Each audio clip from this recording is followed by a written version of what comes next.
ఈరోజు ప్రపంచంలో ఉన్న యువతకు ఆదర్శమైన వివేకానంద స్వామి గారి జయంతి సందర్భంగా ఆర్మూర్ బీజేవై శాఖ ఆధ్వర్యంలో జరుగుతున్న వివేకానంద జయంతి సందర్భంగా ప్రపంచవ్యాప్తంగా ఉన్న యువ సైన్యానికి అండ్ దేశంలో ఉన్న యువ సైన్యానికి ప్రత్యేకంగా శుభాకాంక్షలు జరుపుతూ ఈ దేశం యువత మీద ఆధారపడ్డదని చెప్పిన మొదటి వ్యక్తి ఈ దేశంలో సుమారు 100 సంవత్సరాల క్రితమే వివేకానంద స్వామి గారు. అంటే యువత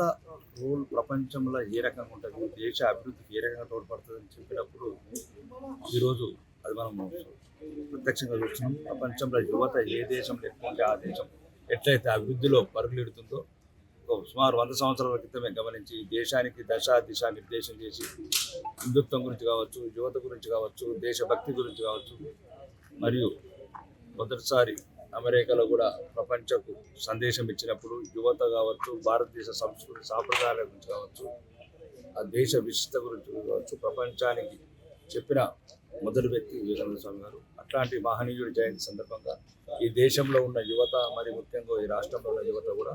అతని ఆశయాలు ఆదర్శాలు పొందుపుచ్చుకొని ఈ దేశ అభివృద్ధిలో యువత ఏ రకంగా తోడ్పడాలి, ఏ రకంగా ముందుకెళ్ళాలి, అలానే దురలవాట్లకు దూరం ఉండాలి. ఇప్పుడున్న యువత కొద్దిగా దురలవాట్లకు లోనై కొద్దిగా ఆత్మన్యూనత భావానికి లోనవుతున్నారు. లేదు,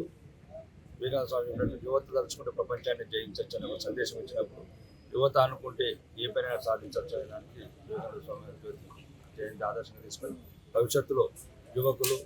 ఈ దేశ అభివృద్ధికి తోడ్పడుతూ దేశభక్తి పెంపొందించుకొని ఈ దేశ ఐక్యత గురించి, దేశ సంస్కృతి సాంప్రదాయాల గురించి పాటుపడాలని కోరుకుంటూ